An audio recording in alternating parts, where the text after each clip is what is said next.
I killed Jesus. Not the Jews, not the Romans, not even Satan killed Jesus. I was the one who killed him. How, you ask? With my selfishness. But even in as guilty as I am, you are equally as guilty. You killed Jesus. Our selfishness is killing his body, the church. As a leader of many different young adult groups, I have witnessed an entire generation that is more concerned with their Facebook prowess and Twitter followers than being actual followers of Christ and being a part of his body. Today, we will examine how social media is isolating an entire generation, how personal religion is choking corporate worship, and how less screen time leads to less suicides. Even though we are more connected than ever before through social media, this millennial generation is also the most isolated it has ever been. In his studies on the decline of church attendance, Dr. Richard Kreischer found 22% of Americans frequently attended church in 1992. That is, at least twice a month. 20.5% of Americans frequently attended church in 1995. 19% of Americans frequently attended church in 1999. 18% of Americans frequently attended church in 2002. The body of Christ is slowly dwindling. The second greatest command given by Jesus was love your neighbor as yourself. Matthew 22:39, the New International Version. But how can we love our neighbor when we don't even know their name? We need less time loving ourselves and stroking our egos on social media and more time on our neighbors and sharing Christ's love with them. A phrase that is often used to justify not attending churches. All I need is me and Jesus, man. But this is simply not healthy. At a presentation given this past week by Dr. Mark Mayfield, an expert psychologist and family counselor, he stated, "Our brains will not fulfill itself unless we are in relationship with others." In other words, we need to be connected to the whole body to reach our full potential. Unfortunately, we know more about our Facebook friends than we do the real people in our lives.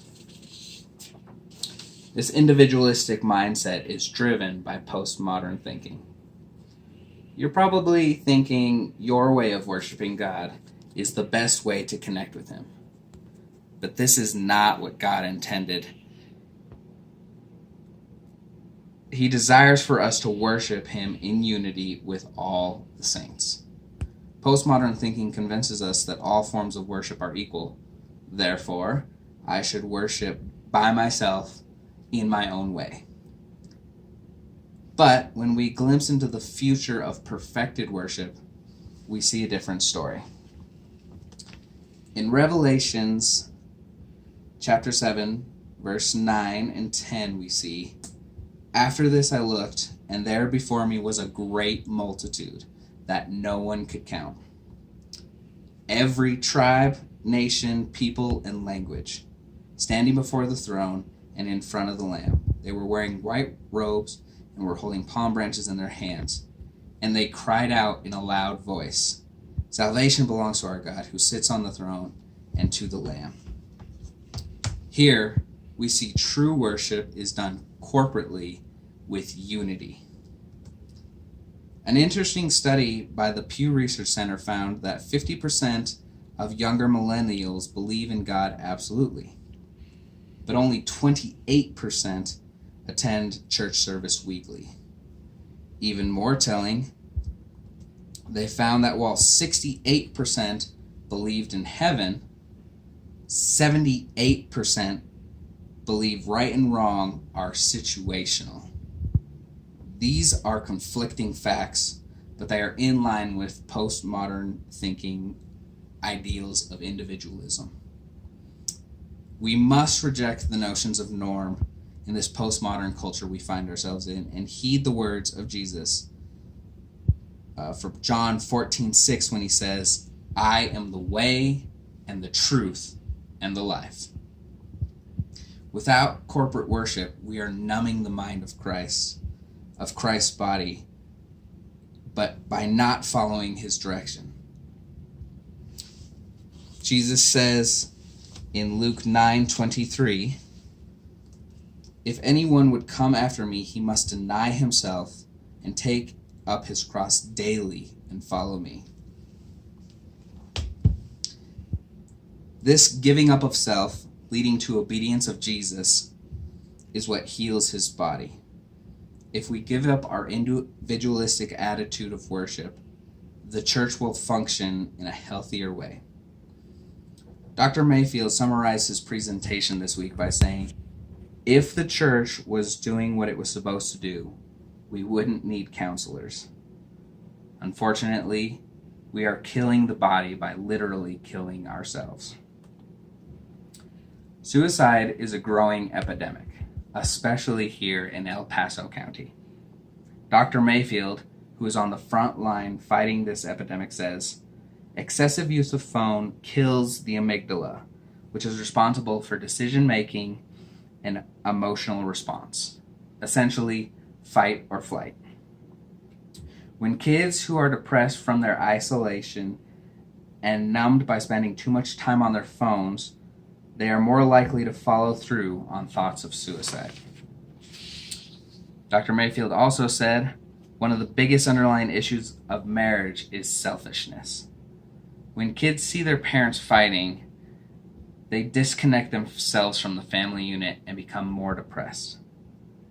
But we can reverse this trend by putting down our phones and spending quality times with our family and the family of God. When we lift the facade we post on social media that we are fine and have it all together, then can we begin to bring healing to our minds and to Jesus' body. To review, we can see how social media is isolating an entire generation, how personal religion is choking corporate worship, and how less screen time leads to less suicides. We saw how disconnected our generation has become, but how we need each other to reach our full potential. We refuted the postmodern ideal of individualism with the perfect unity of corporate worship. We examined how too much screen time has caused an epidemic of suicide, but also how we can reduce those statistics by spending more time with our families. So, now that you know how you and I are killing Jesus and his body with our selfishness, what are you going to do to heal it? Thank you for watching.